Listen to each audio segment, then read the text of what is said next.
Howdy folks, for today's video, man, it has been a super crazy summer and I have not been super active on YouTube or even on Rumble that much.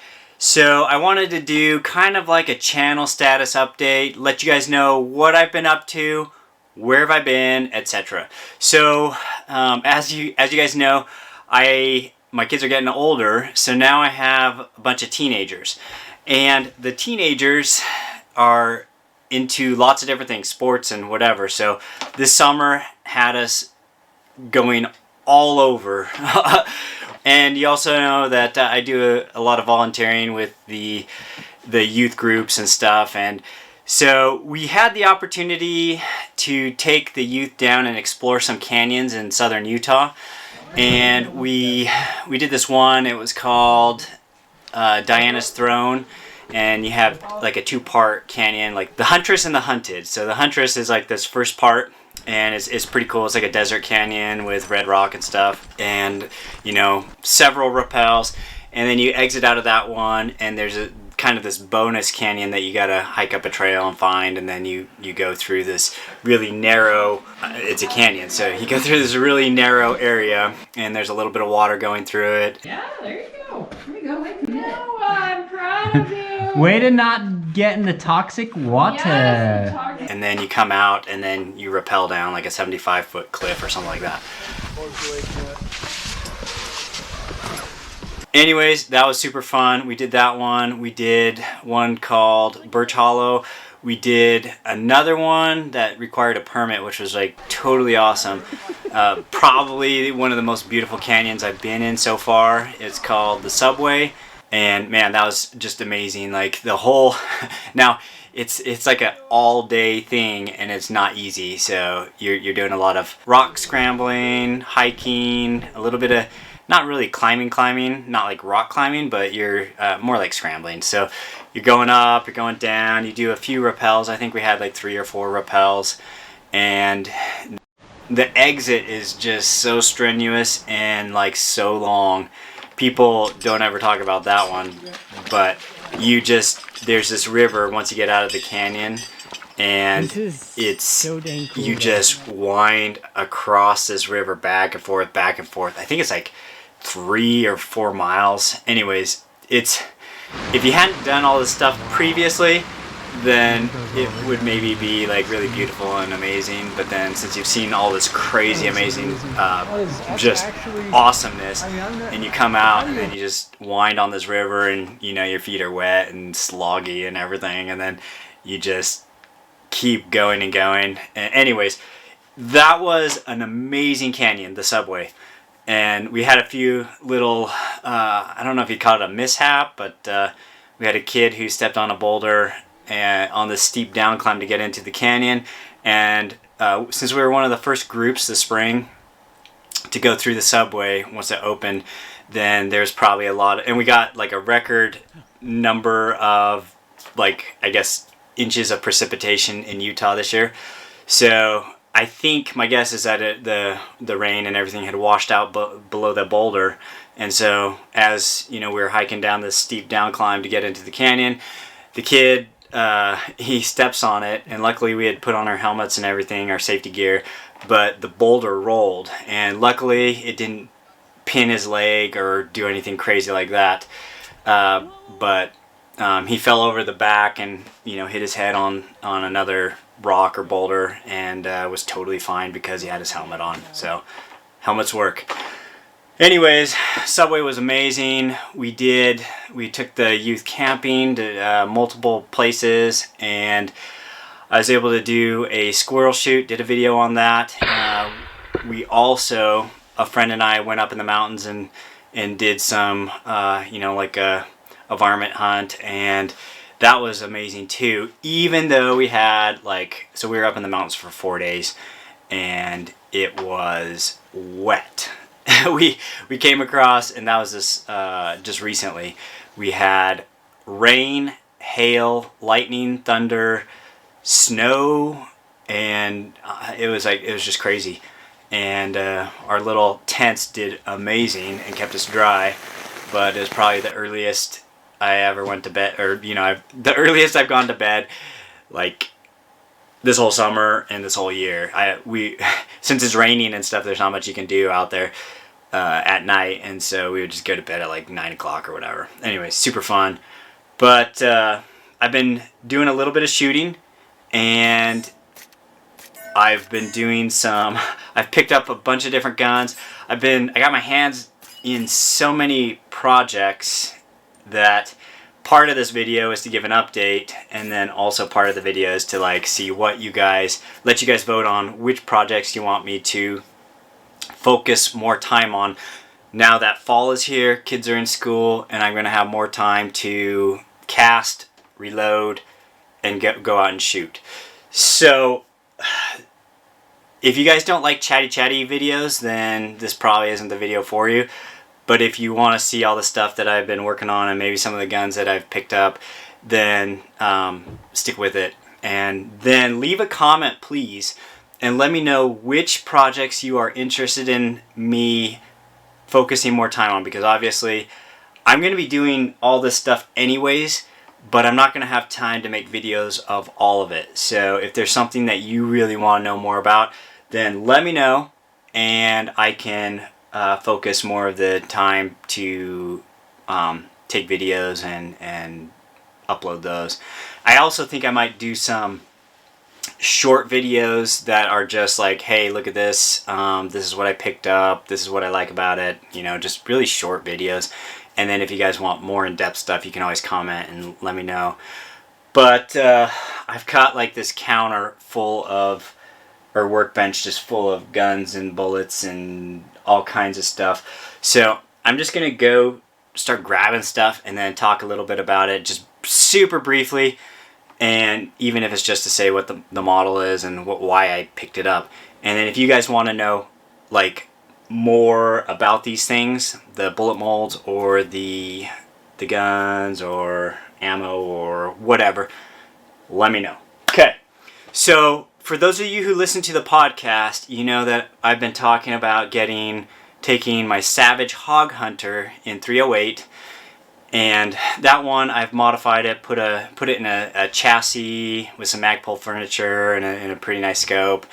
And anyways, I've been wanting to, and I've been joking about taking this gun and taking it down to Black Ice Coatings, blackicecoatings.com, and they're just down in Spanish Fork, Utah. And Lee, he does amazing work on gun finishes. So he does hydro dipping, water transfer printing, like a Teflon type coating, like for gun parts, or you know, he can coat things other than guns, but I think he mostly does gun stuff just because that's what people bring to him. He's done like softball helmets, and actually, hang on, let me grab my climbing helmet, which he did. I wanted something, so I got like a Petzl helmet for, you know, all this canyoneering, canyon exploring stuff, climbing, rappelling that I've been doing, and I wanted it to be unique or different. And so what is so cool about this, and you know, it was not going to look perfect now because I've already taken it on like, I think 4 canyons and a few little bonks here and there. So you can see what's really cool about this. I wanted it to be unique, and unique is what it is. So I asked him to do a kind of like a neon green or zombie green color as a base coat for this helmet. And then he did a hydro dip of these like kind of a silver and gray skulls. And so what's cool about it is when the light shines on it, then it's, you know, the part that the light is shining on is more silver, and then the part where the light is not shining on it as much, it's green underneath. And I don't know if you can see it in the video. It's like kind of I don't know, hard to see. But anyways, I wasn't even going to show this video. But Lee, Black Ice Coatings, does amazing work on coating, and it's cool because now I have like the most unique climbing helmet that I've seen. So back on topic of what we were talking about, my Savage Hog Hunter. I I've been joking about it on the podcast, the Concealed Taco Dudes podcast, about taking my Savage Hog Hunter in and getting it hydro dipped with like flying pigs or something, hot pink piggies, and just going nuts on that. And I actually, this summer, I did it, and it turned out amazing. It's like so much fun. I've taken a couple groups shooting this summer, and it's pretty dialed in, and it's a pretty accurate 308 rifle. So some of these guys are, they're in the military and stuff, but they've only shot like M4s, M16s, that kind of stuff. A few of them are older. So I had the chance to take out a friend and his family and those guys and show them guns that they typically have never shot before. But one of those was a Savage Hog Hunter. And this is it. I'm going to just show it real quick. This is the Savage Hog Hunter that Lee totally coated for me, and I had him do 3 styles of coating on this one gun, which is like totally cool. And he even did the little thread adapter. So the thread adapter he did in the black kind of Teflon type. It's PTFE, or it has Teflon properties. So that is pretty awesome. Then I still left the iron sight on because I didn't want the holes in there. But he did like a battle-worn finish of hot pink and black on the barrel. You can see all that. And then the magazine, you can see he did the battle-worn finish on that with the same hot pink and black. The action, now the action I had him do in the, the black Teflon or the black ice. And for 2 reasons. One, it really smooths up the action. It gives it a little bit more like weatherproofing because it just sheds water like crazy. It makes it really smooth, and so if you have like kind of a more gritty action, then it's just smooth, and you almost don't even need oil. I think he says you still should put some kind of lubricant on it just to help, but this now is super smooth. And then you can see the hydro dip that he did on the MDT LSS chassis. He totally did the hot pink pigs. And then on the stock right here, the buffer tube and the castle nut, he did that black ice, the Teflon stuff. And then the Magpul stock and cheek riser, he hydro dipped with the piggies. So, and then a little bit of battle worn pink and black finish on the plastic or polymer of the stock. So this thing, it looks silly and awesome at the same time. I am so glad that I took it to him and finally got it done. But I took it out, and it was funny because those guys hadn't really shot very far before. So we had some targets out, and I think the farthest distance at that range we could do was about 300 yards or so.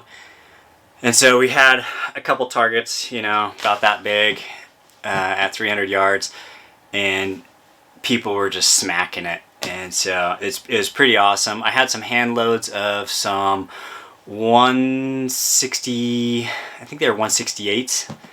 And anyways, shot good, and now it shoots with style.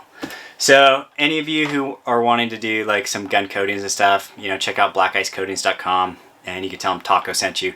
Okay, now next, a while back I said I was done buying suppressors, but I guess I'm kind of a stamp collector, so I got a couple others. I was at Gunny's. Gunny's always seems to have some good deals on stuff, and they had some Yankee Hill 9mm suppressors on sale, and so I went ahead and first put them on layaway and then filled out the paperwork, and finally one of them came back, so it's out of jail.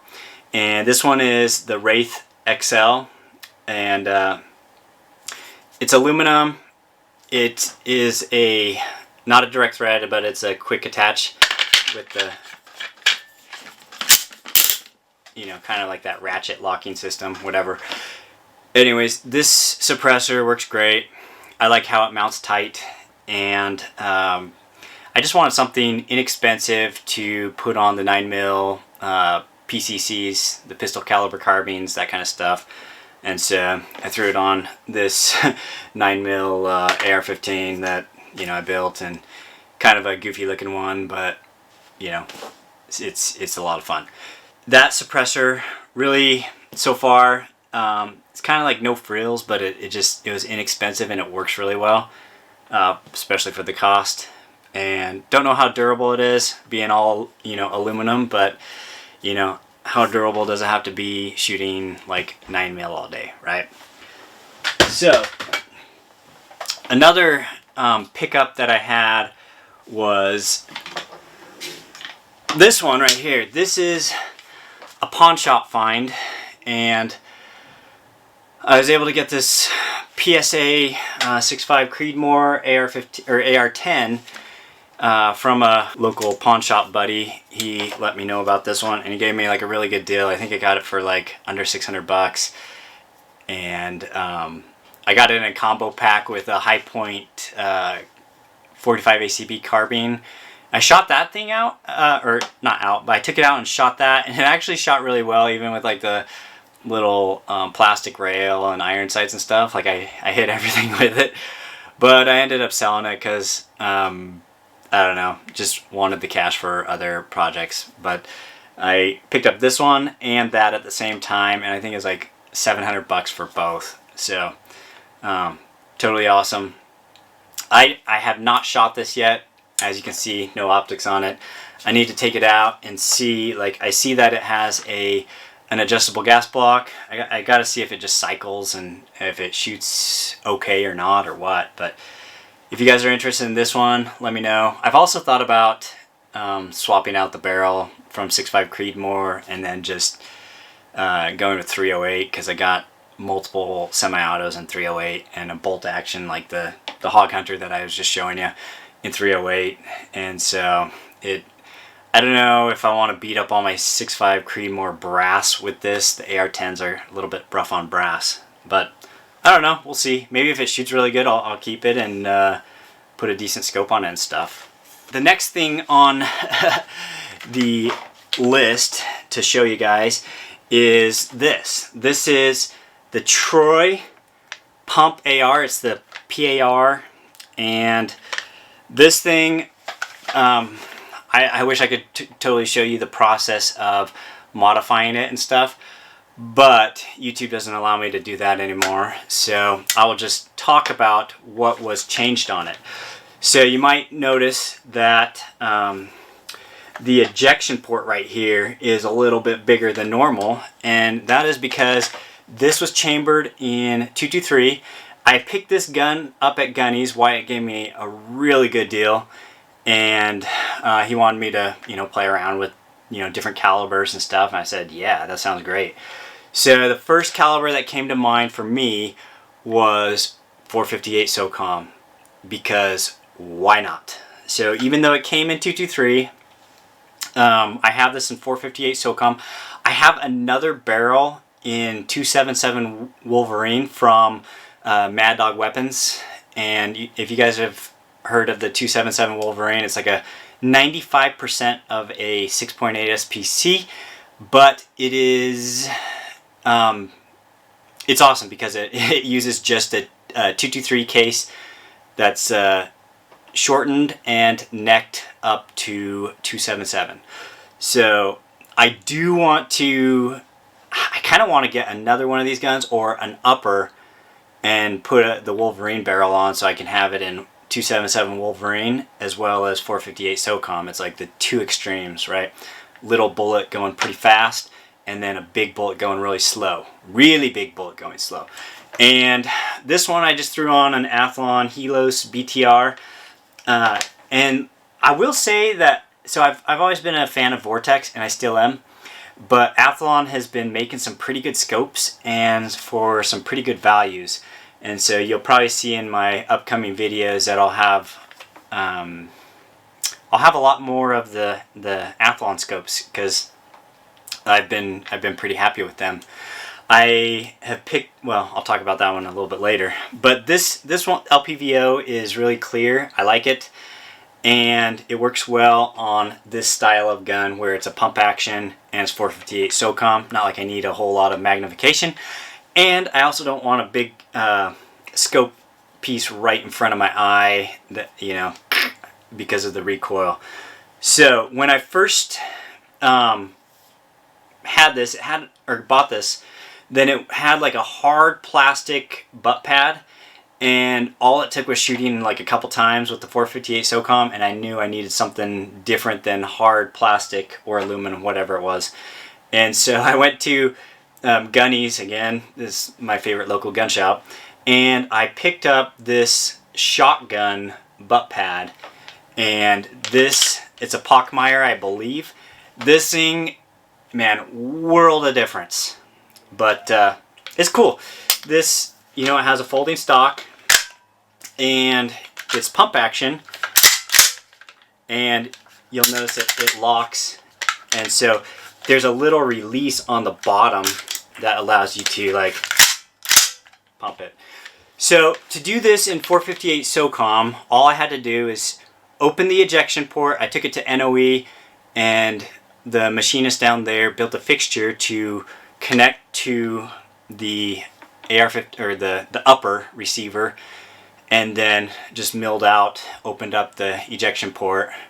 And Al from NOE, he thought the project sounded cool enough that he wanted one too, so he went to Gunny's and picked up one of these, and we kind of worked on them together. Then I contacted Tromix. For those of you who don't know, they're like the masters of the 458 SOCOM. They make the best barrels and bolts for the AR-15s. And I asked them in particular to send me a bolt and barrel, but the barrel without a gas hole drilled in it. And so it's just perfect. They did it for me. I got 2 barrels, 2 bolts, and I mean, awesome. It works great. So this thing, it's actually pretty lightweight, and it's fun when you put the suppressor on there. My suppressor that I use is the Hybrid 46 from Silencer Co. I've had really good luck with those. Love it. And you know, I share that with, so this one uses it, my other 458 SOCOM AR-15, as well as the 4570s that I suppress. So it does a good job on both of those. It's been durable. Like 4570 has been awesome with it. The suppressor actually reduces recoil quite a bit. So anyways, if you guys are interested in this, let me know on the, you know, the more details and maybe some shooting footage of this. And but it's totally awesome to have like a non-gas system 458 SOCOM, and I can do some trail boss loads if I want, or unique loads or something like that with the pistol powder that doesn't create quite as much pressure where the port would be, and it makes it actually really quiet. So this gun has been super fun. It's a great milk jug destroyer. I believe, I can't remember, I think it was this one. I was shooting some 500 grain bullets, projectiles, subsonics, and it was hitting the steel, like, since it's so much mass, hitting the steel, even though it was kind of, you know, slow, like subsonic, it was swinging the plates back so far the legs would lift up, and then the target would fall over. So I had to make sure not to hit the bottom middle of the target, otherwise it picked the target up. Crazy amount of energy and super fun. So the other thing I got going, one other thing I got going on is this gun. This is actually not mine, it's my friend's.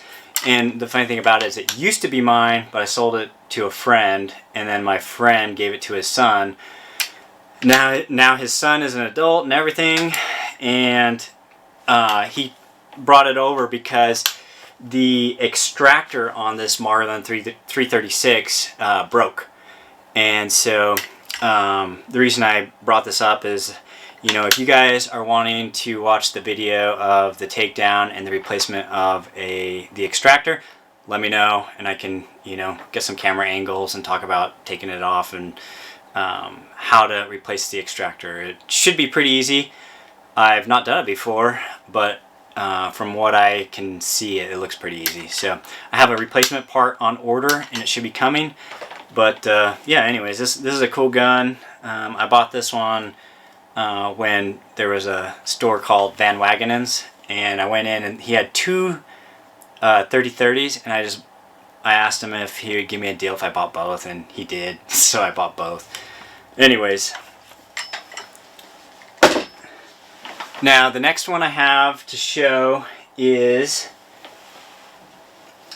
this guy. Now before all the military surplus collectors get all upset and like have a cow, keep in mind I bought this one. It was a special on, I think it was Classic Firearms.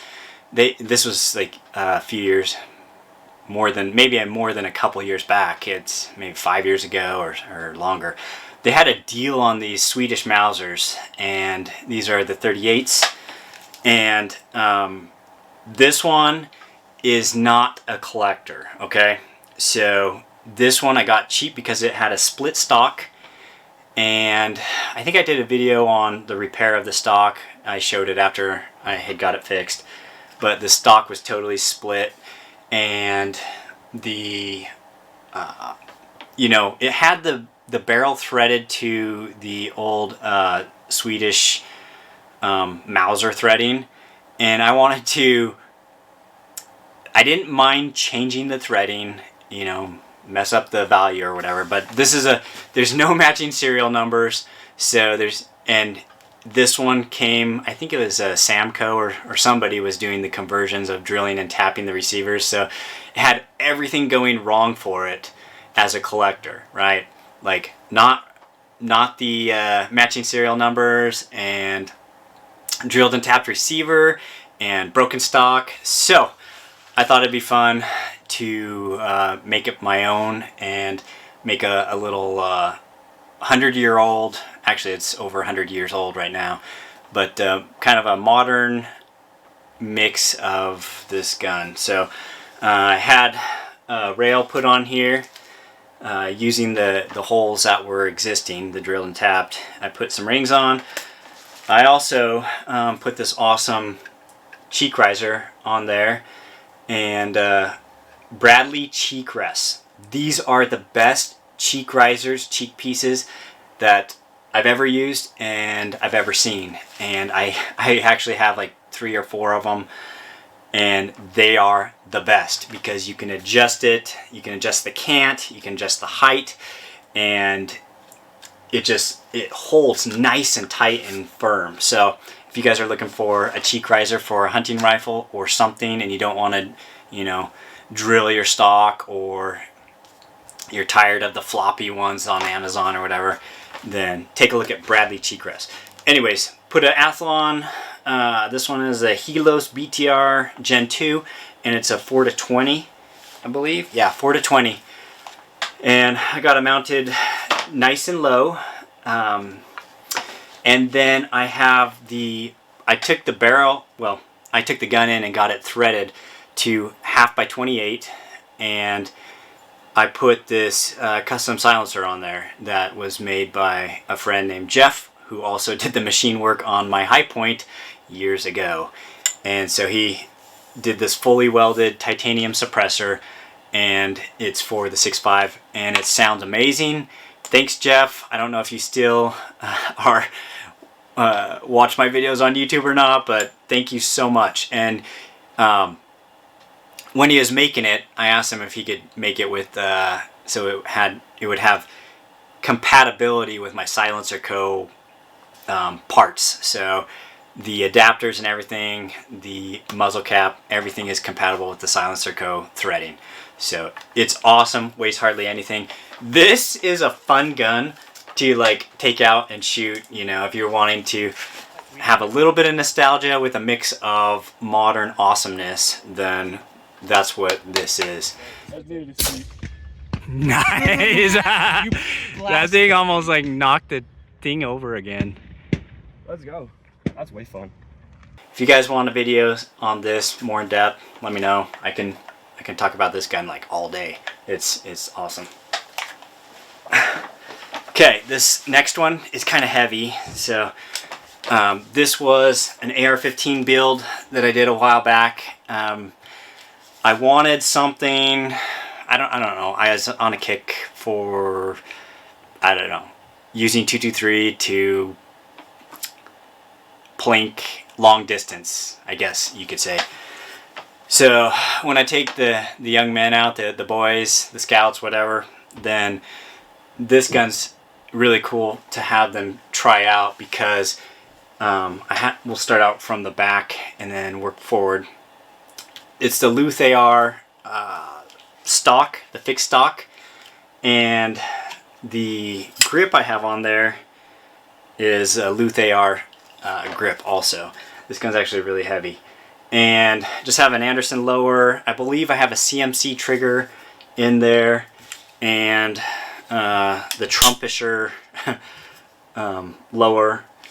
It's an Anderson, I believe. And then the upper is an Aero Precision M4E1, the enhanced, and it has the Aero Precision handguard.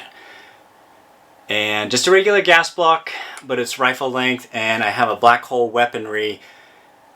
It's like so heavy barrel. It's a bull barrel, and I believe it's 24 inches, and shoots really good actually. It's a 1-in-7 twist, stainless steel, and then the silencer on the end is a, I believe they're called Huxworks now, but it was a OSS that I also picked up at Gunny's. It's the flow-through design. And the reason I put this on here, and I kind of left it on permanently even though it's like a quick attach one, is that I like how this has less, it doesn't kick all that gas back in your face like traditional K-baffle suppressors. So this whole thing, I took this out with that same group of the family members, and you know, some military guys and stuff, and they had a hoot shooting this thing because they could hit like whatever they like, all the targets out, you know, out to 300 yards. They could hit anything just easy. The scope I put on it, I wanted something that was a little bit more longer range type scope, but not super high dollar, and it's not cheap. But I ended up going with the Strike Eagle, the 5-25. And that one has the 34mm tube. Works great for this gun. Super fun. Anyways, I don't know why, I just thought it'd be cool to do like a really long heavy barrel AR. And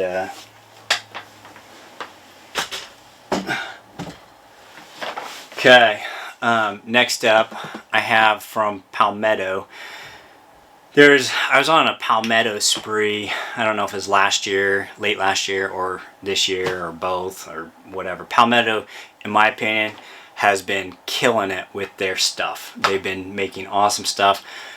I wanted to try out one of their 5.56 AKs, and they're kind of weird and a hybrid type thing, but it's a AK that takes AR-15 mags. I picked up this one. It is really heavy, and it's got a nice rail. I put a little hollow sun on there. It's the 507C, and just kind of a cool little, not little, kind of a cool 5.56 cheap shooting AK.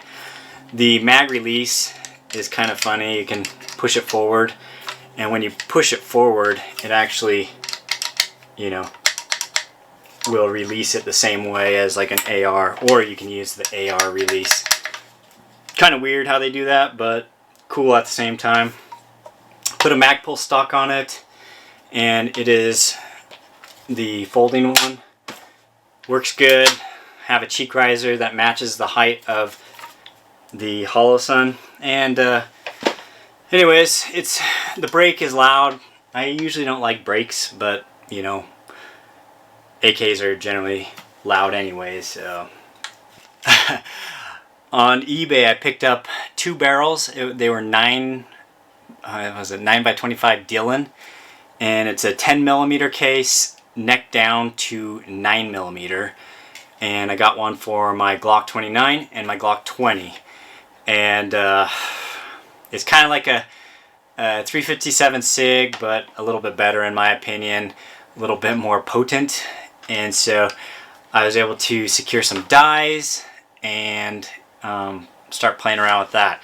So if you guys want to see the 9x25 Dylan, then let me know.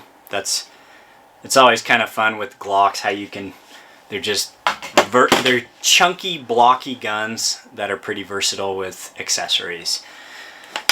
I also picked up this Bursa Thunder 380 Combat Plus, and that was because I wanted a gun that shoots 380 because I keep getting a bunch of 380 brass, and my dad has me reload his 380 for him, and so I wanted something that could do, you know, I could test loads and shoot 380 when I feel like it, you know.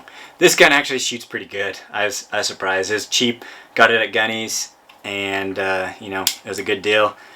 But yeah, if you guys want to see this in action, let me know. I could do some videos on that. Just very inexpensive gun that works. Okay, another gun. Now I sold 2 of my Glock 19s, and I picked up 2 of the Palmetto State Armory daggers. And these things are like, they're a pretty killer deal for what you get. You know, for about 300 bucks, 350, 325, you get like optics cut, slide, threaded barrel, just a Glock 19 with a little bit better ergonomics. And I don't know, mine, they've been so reliable. I know that they're Glock clones, but they've been just as reliable as my Glocks, and maybe actually, you know, even a little bit better at feeding some of the more, I guess, I had some SIG self-defense ammo, and my Glock 19 factory was choking on it, and my Palmetto dagger just ate it fine. So I don't know what to say about that, other than this gun has really impressed me, especially for the $1.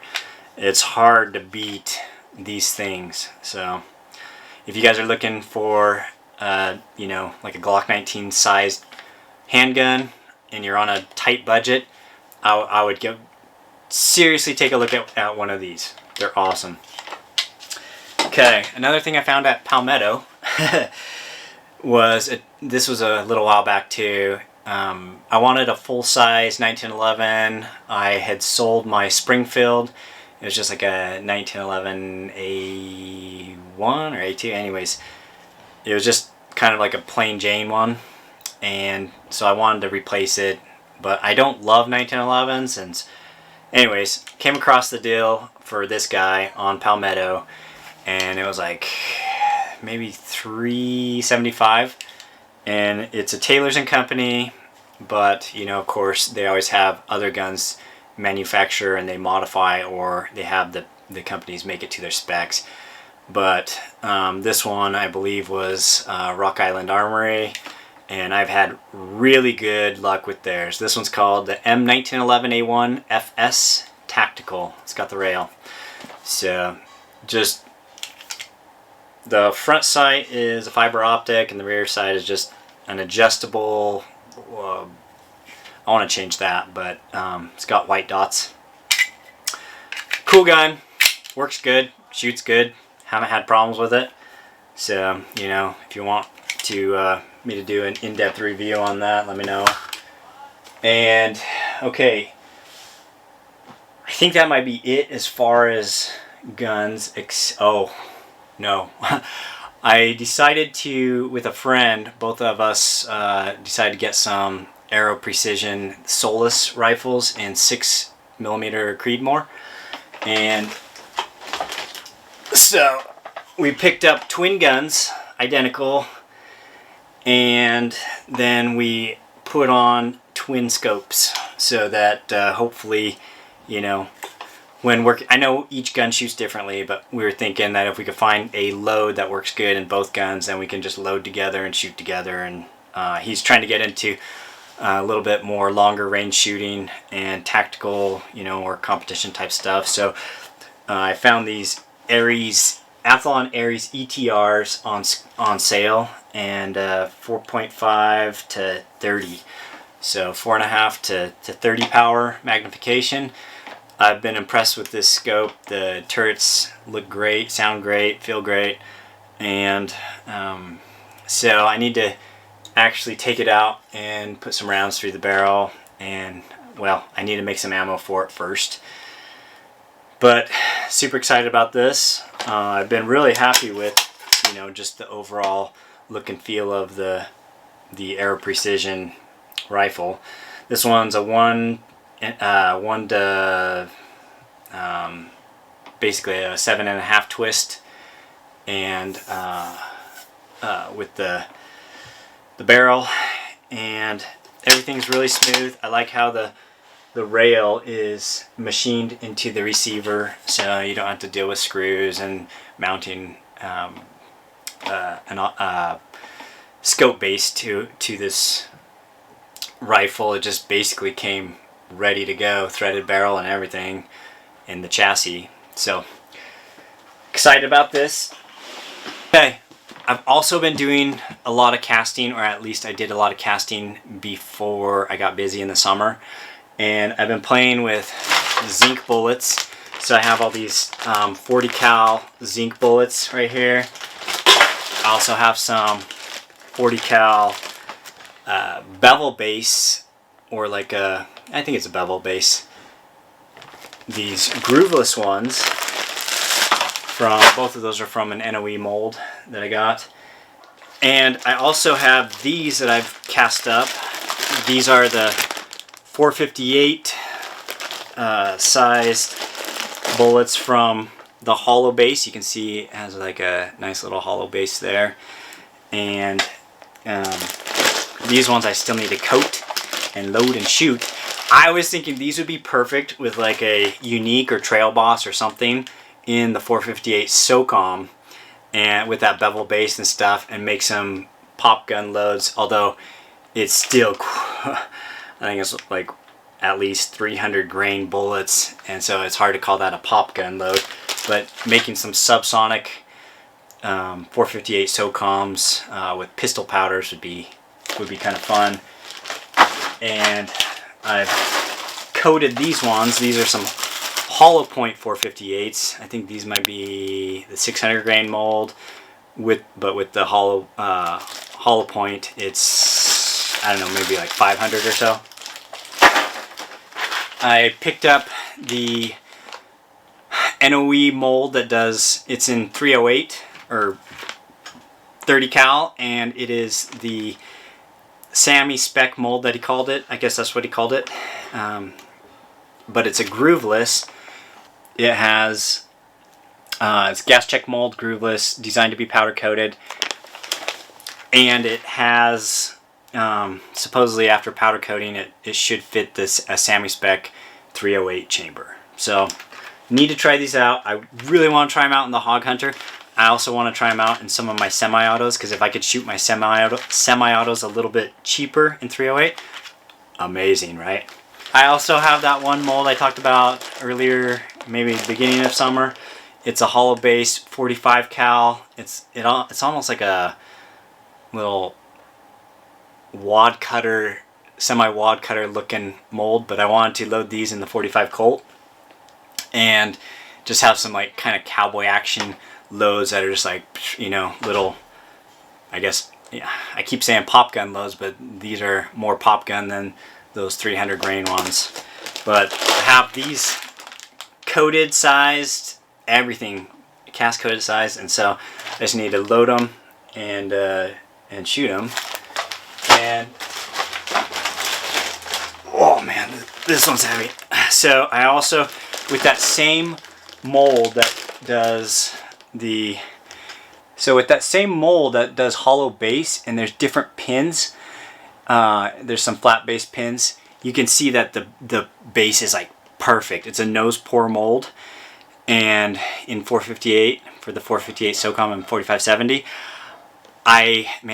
the base is like amazing. They're like perfect. So I need to get these sized and coated. I believe these are 350s, and they're either 350s or 405s. And so I need to get those coated and sized and loaded in the 4570 and the 458 SOCOM. I did a bunch of 6.5 casting. I got these like missile looking ones, as well as, man, I got a pile of them. I looked through all my 6.5 NOE bullet molds and did a bunch of casting because I wanted to load some for the rifle I showed earlier, the M38, that the Swedish Mauser, as well as this, man, M96. I got a lot of 6.5s I want to test those bullets in, and I've got these little hollow base 45 cal. These ones, I want to see how good they shoot, but they don't have a whole lot of meat in the base. They weigh like hardly anything, but these are another good one for, you know, 45 Colt pop gun loads that will feed in the lever just fine. So I need to do that, and I've also got these. I begged a mold from Al, one of the steel molds that he had that was in the trash pile.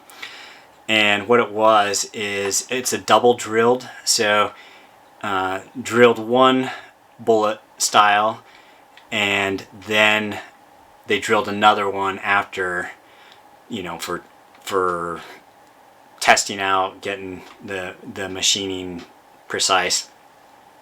But I call it the nipple mold, or the nipple bullets, and it's a 357 bullet with like kind of like a nipple on the top, and I think that was like maybe an air gun bullet tip, so it might have been like a 30 cal first, and then they machined the 357 after, and then it actually casts really good bullets. So I wanted to shoot some nipple bullets. If you guys want to see that, then I can show you the mold and do some casting with that.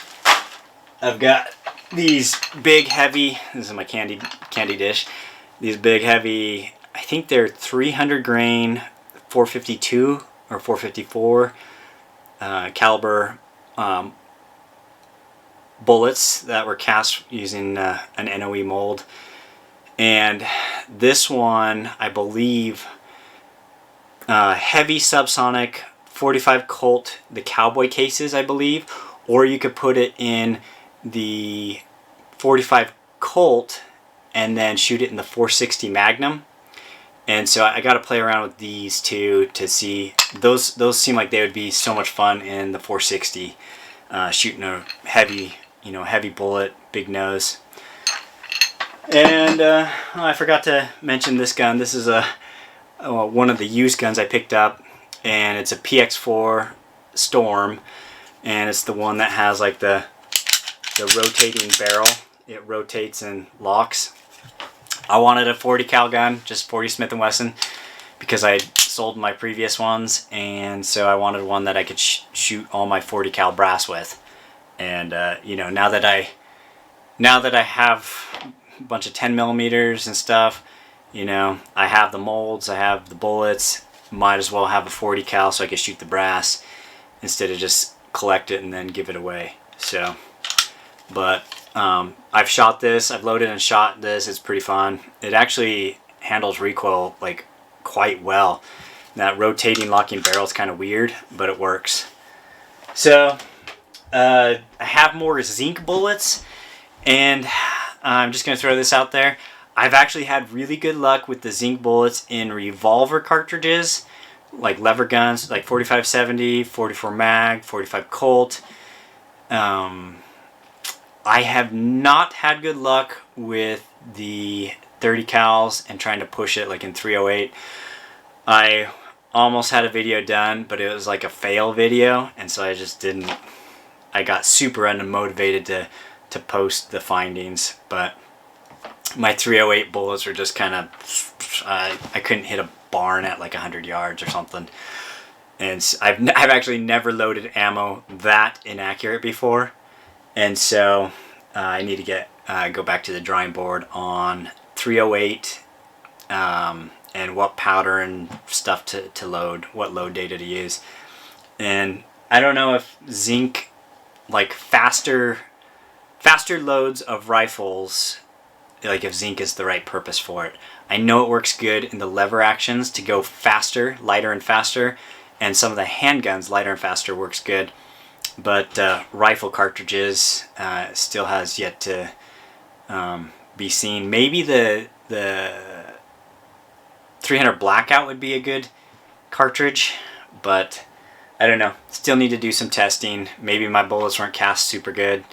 I thought they looked pretty decent, and I've had good luck casting other stuff, so I don't know. I don't know, but maybe I'm just having excuses. I also want to do a kind of a community zinc spreadsheet where we can, all the people who are casting and testing zinc loads, where we can, as a community, contribute load data and results. So then it's not each man for himself. You know, you can take somebody else's work and improve on it and share the results, help them out. And then for people who are just getting started into casting zinc bullets, they can take a look at the spreadsheet and see what people have had good luck with. If that kind of thing interests you, let me know on that. You know, leave a comment, let me know too. This video has gone like way too long, and I knew it would be a long one. But anyways, I'm gonna end it here. I have like so much more stuff I want to talk about, but thanks for sticking with for those of you who listened to this whole video. Please leave a comment and let me know what you think. What do you guys want to see? What content do you want me to focus my time on? And if there's something that I didn't mention, go ahead and let me know, and then you know, we can talk about that, and I can maybe focus efforts elsewhere. I have been working on those multiple weight hollow base, and you know, those NOE molds that he did them in 357, 9mm, 45. Like, I've been playing with those. Those are awesome. They're such good molds for someone who wants to cast multiple bullet weights, keeping the same nose profile. So especially with the 4570, 458 SOCOM, and you know, I guess 45 Colt too. So anyways, take care, stay safe, and hopefully shooting is still something you can afford to do these days. But that's one of the goals, is to cast bullets, make shooting cheaper, reload, and take care, stay safe, have fun. Catch you in the next video.